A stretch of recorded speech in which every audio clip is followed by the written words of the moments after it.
Guys, ഇന്ന് വളരെ tasty ആയിട്ട് അതുപോലെ തന്നെ ഒരൊറ്റ മസാലപ്പൊടി മാത്രം ചേർത്തിട്ട് അയല ഫിഷ് കറി എങ്ങനെ തയ്യാറാക്കുമെന്ന് നോക്കാം.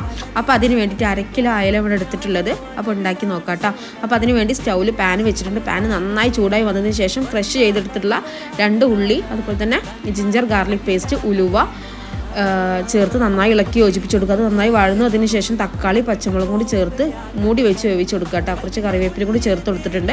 ഇത് നന്നായി വഴന്നു വന്നതിന് ശേഷം നമ്മളിവിടെ ചേർത്ത് കൊടുക്കുന്നത് ദേവൺ എന്ന് പറയുന്ന കമ്പനിയുടെ ഫിഷ് കറി പൊടിയാണ് കേട്ടോ. ഭയങ്കര ടേസ്റ്റിയാണ്.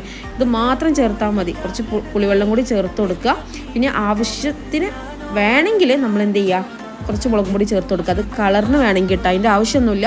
ഭയങ്കര തിക്കായിട്ടുള്ള കറി റെഡി ആയിട്ടുണ്ട് കേട്ടോ. വളരെ ടേസ്റ്റിയാണ് ഇത് കഴിക്കാൻ വേണ്ടി. അപ്പോൾ എല്ലാവരും ട്രൈ ചെയ്ത് ഫീഡ്ബാക്ക് അറിയിക്കുക. അപ്പോൾ നെക്സ്റ്റ് വീഡിയോയുമായി വരുന്നത്. Bye, thanks for watching.